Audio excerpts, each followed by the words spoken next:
Ô giờ cho nhiều xin rau nữa.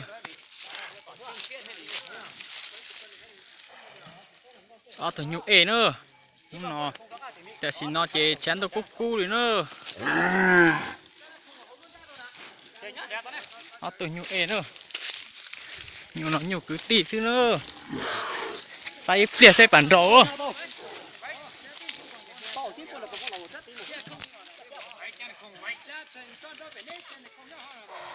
Chắc kiểm chọn nữa. Từ từ à.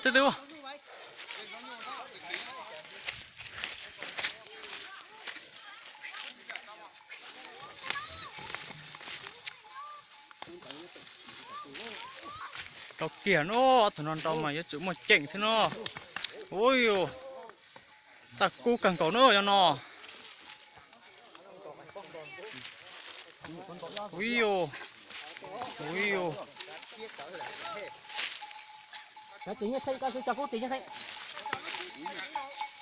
Ô cu để bỏ bao.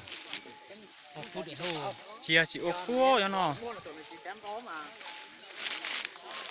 Thì mấy có tốt bẻ một tí cháu vào.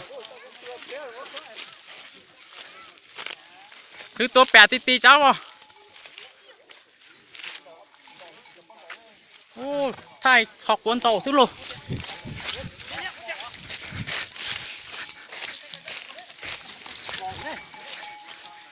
Phải chạy.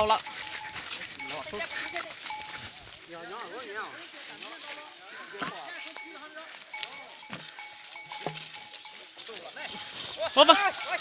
Kìa. Nó tàu danh kiệt nữa.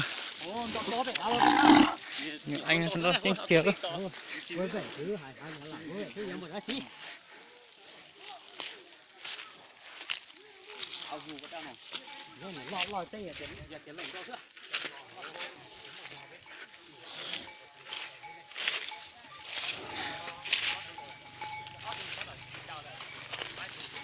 Quách.